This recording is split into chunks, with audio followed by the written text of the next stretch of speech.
Things have really changed since I began this journey. Journey started over 30 years ago. Me and my family moved outside of Atlanta, Georgia. We didn't know anybody, and nobody knew us. And I remember probably the first or second week, I was driving, and I stopped at an intersection, and I pulled out, and all of a sudden, bam, this truck hit me. Really messed up the car. Only had one car, didn't know anybody, didn't know what I was going to do. A member of the church came by. He was with his wife, and I noticed they were driving two cars. They were pretty wealthy. Both cars were Mercedes. He come in and he said, "I heard you had an accident and you need something to drive." And he gave me one of those Mercedes to drive until my car got repaired. I was in no hurry for my car to be repaired. I really enjoyed driving that Mercedes around.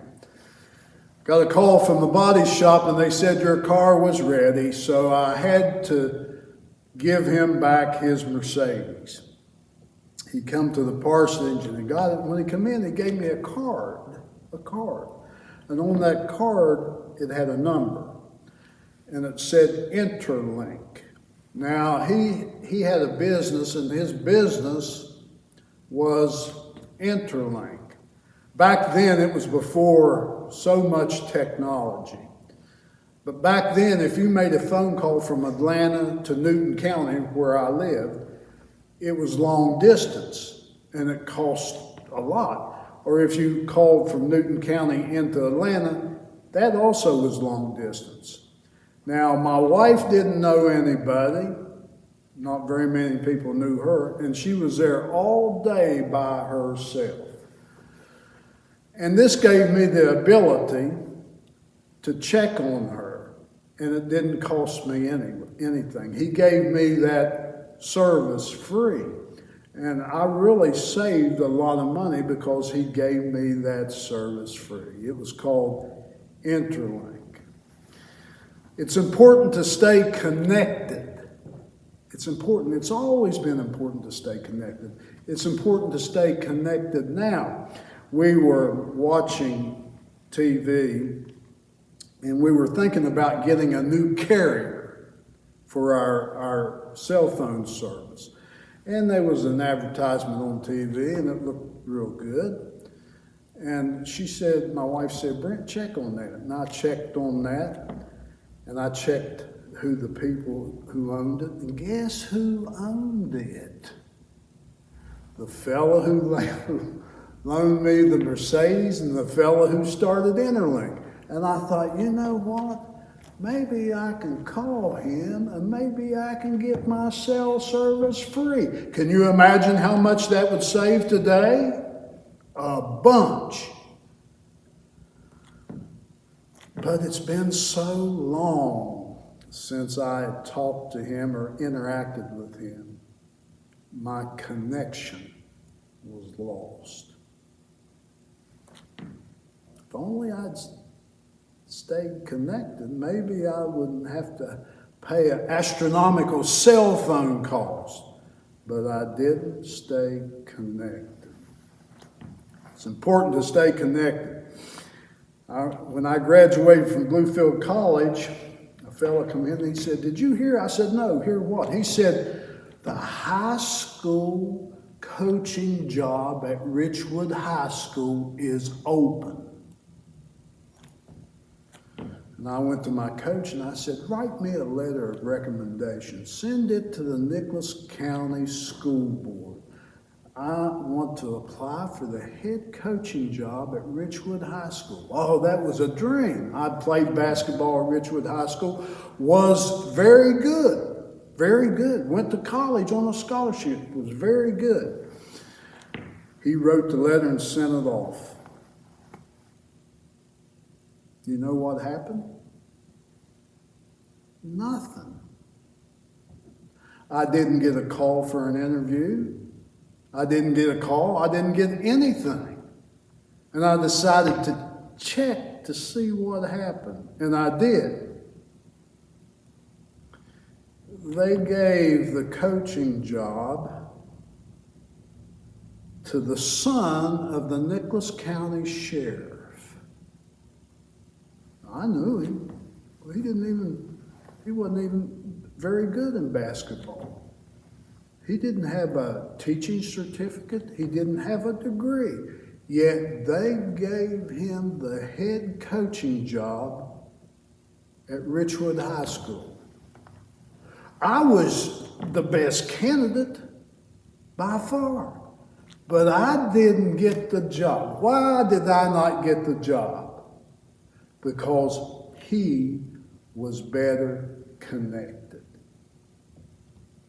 It's important to have connections. It's important to be connected. I walked out of the parsonage this morning. It takes a lot for me to get up and go. I have to do so many things. I have to hunt my keys. I have to find my jacket. I have to try to match up. I have to do this. I have to do that. I have to get coffee. I got this to remember. I got everything to remember. And I stepped outside the door and walked to the car, and I hit my back pocket. And it wasn't there. Now, I would not go in and go through all that stuff unless it was very important. You know what was not there? My connection. You know, I do everything with this. Check the weather. Check the news. Check email. Check text messages. Check see who's called me. Check to see what I have to do today. I don't even use books anymore. If there's a subject I want to know, I just punch it in here, and all of a sudden, I know more than I want to know about it. This, whether you want to believe it or not, we are connected to this. Do you know how many times the average person uses this a day? Do you know how many times they go back and check something on this in a day? The average person. 262 times a day. This has become a part of us. We are connected. And honestly, I'm not sure I could go a day without using this in some form or another. Have you ever done this? Probably. Have you ever lost this? The world stops. Everything stops if you have lost your phone. I mean, you shut down and all you do is look for your phone. Here and there, you retrace your steps, and the world has ended until you find this phone. I lost mine this week. Lost it. And I went through all these steps looking for it. And what do you do when you've lost a phone, especially if you're in your house, in your home? You have your spouse to ring your number, right? And then you listen. Where is it? Oh, I want to hear that ring. I want to find that phone. I did this last week, and you know where the phone was? In my pocket.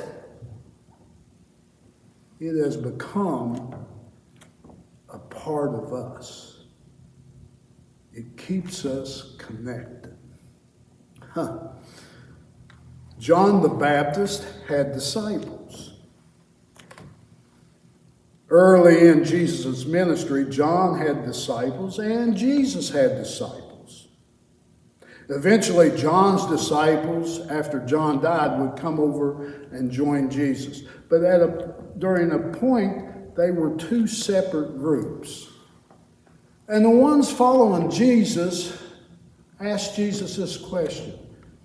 They said, "Can you teach us to pray like John's disciples pray?" I don't know why they said that. Maybe they felt like John's disciples were more connected to God. And Jesus teaches them a prayer. It's known as the Lord's Prayer, but it's really the prayer for the disciples. They must have thought that John's disciples prayed better, that they had they were more connected than Jesus' disciples. Jesus was the connection to God. Jesus is the connection to God. Jesus said, I am the way, the truth, and the life. No one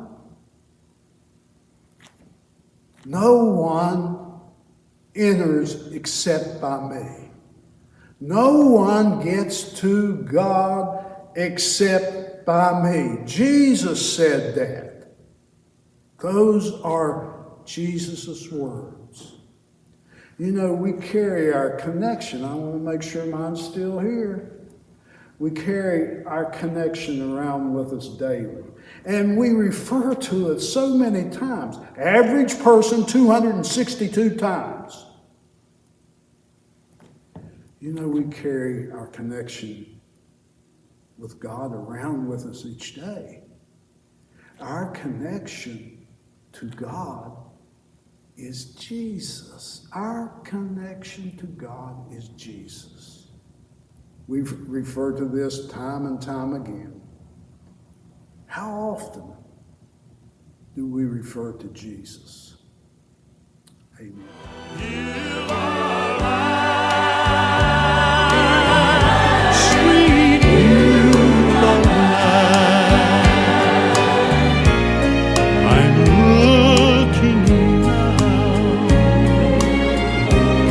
just across the river to where